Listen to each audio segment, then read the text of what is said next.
대한민국 최동단섬 독도. 대한민국 동쪽 땅끝 신비의 섬 독도는 가장 먼저 해가 뜨는 곳이자 한민족 주권의 상징입니다. 예로부터 우리 선조들이 고난과 희생을 감수하며 지켜낸 대한민국의 영토 독도. 이곳엔 잊지 말아야 할 우리의 역사가 흐릅니다.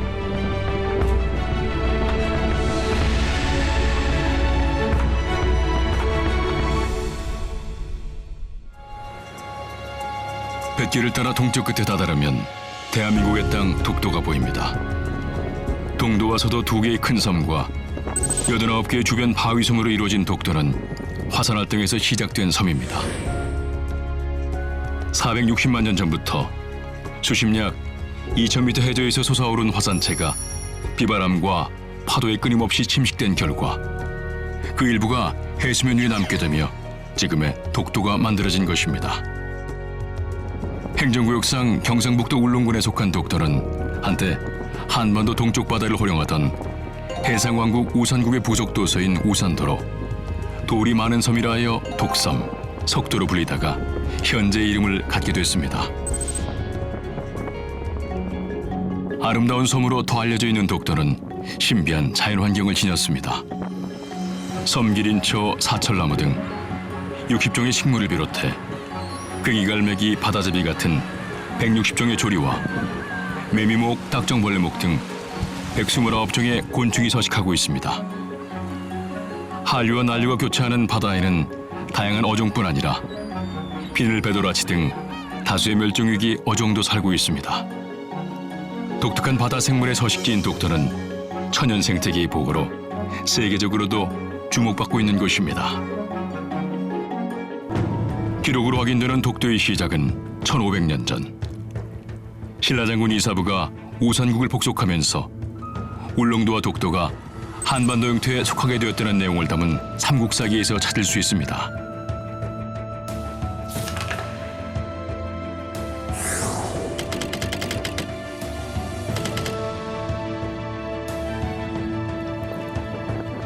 이것이 독도에 대한 최초의 역사적 기록. 독도는 대한민국 고유의 영토로 기록되고 인식되고 있습니다.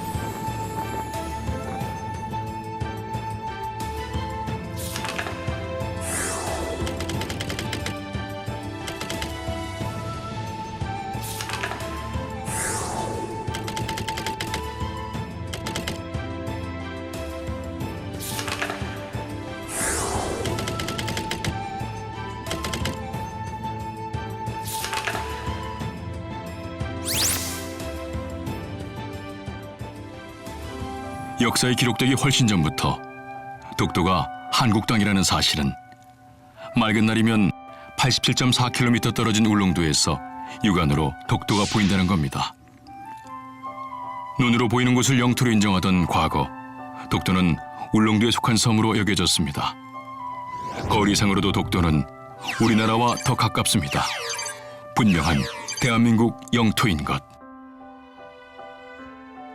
하지만 1693년 조선의 어부였던 안영복이 울릉도에서 고기잡이를 하던 중 일본인들의 불법 침입을 항의했지만 오히려 이 과정에서 일본으로 납치당하여 조사를 받게 됩니다. 하지만 안영복의 계속된 항변에 당시 일본 정부인 에도 막부에서는 조사를 거쳐 다음과 같은 결론을 내립니다.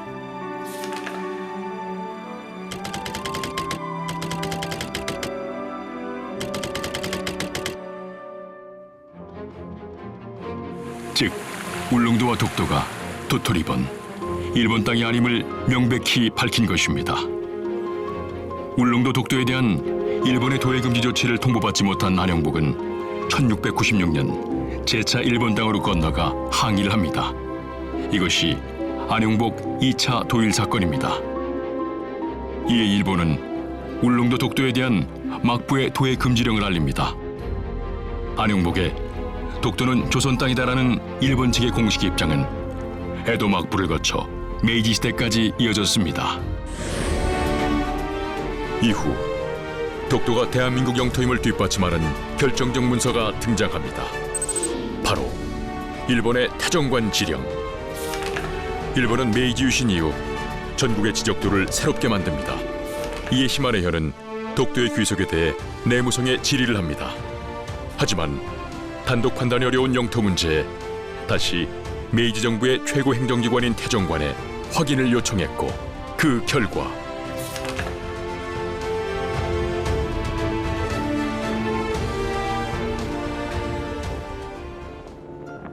이는 곧 일본이 독도를 자신의 고유 영토로 인식하지 않았다는 기록인 것. 1905년 이전까지 일본은 독도에 대해 영유권을 주장한 사실도 없으며 독도가 한국 땅이라는 것을 분명히 하고 있는 것입니다. 그럼에도 침탈의 역사는 계속됩니다. 그 시작은 러일 전쟁. 1904년 2월 러일 전쟁 발발과 함께 일본은 조선 물자를 침탈, 한반도와 대륙 침략의 교두보를 확보하기 위해 죽변, 울릉도, 독도, 일본 마세를 잇는 해저 케이블을 설치하고, 이듬해인 1905년 일본은 은밀하게 독도를 자국의 영토로 편입합니다. 그리고 러시아 함대의 남하를 막기 위해 독도에 망루를 세웁니다. 하지만 을사조약으로 외교권이 박탈된 상황. 일본은 그 사실을 통보조차 하지 않았습니다. 일본은 독도가 주인이 없는 땅이라는 무주지론을 내세워 소위 다케시마란 이름을 붙였던 것입니다. 이것이 진실일까요? 독도가 한국 땅이라는 명백한 증거가 있습니다. 1900년 대한제국 칙령 제41호 제정으로 대한민국이 독도에 대한 주권 행사를 했다는 가장 확실한 근거입니다.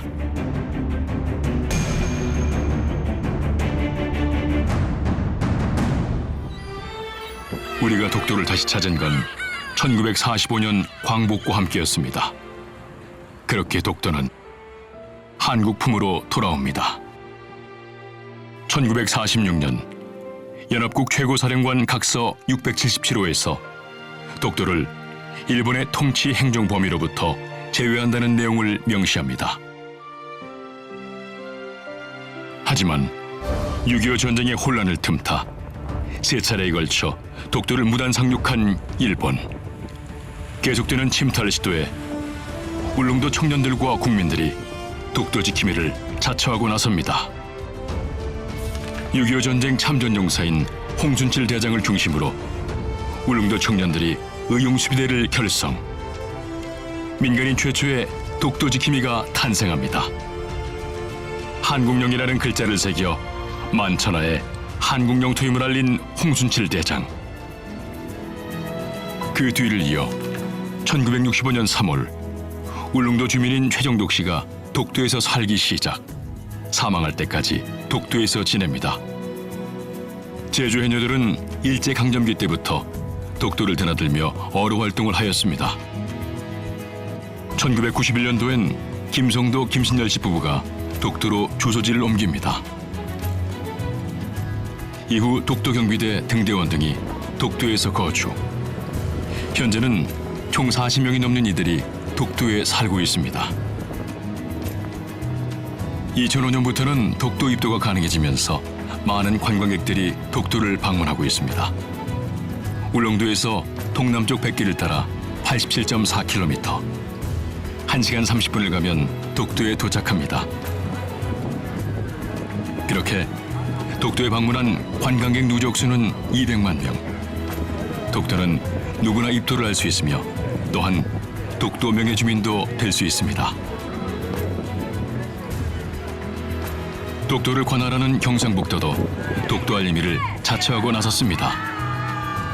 내국인을 상대로 독도 탐방을 진행하며 독도 알림이에 앞장서는 것은 물론 과거 미 공군 폭격 연습 때 희생된 어민들의 넋을 기리는 독도 전환 어민 위령비 건립, 경상북도 울릉군 독도 지표가 담긴 영토표석 건립뿐만 아니라 최근 들어 외국인 유학생 독도사랑 한국어 말하기 대회, 독도 추종 촬영대회 등 국내외를 막론하고 다양한 방법으로 대한민국 독도 홍보에 힘쓰고 있습니다.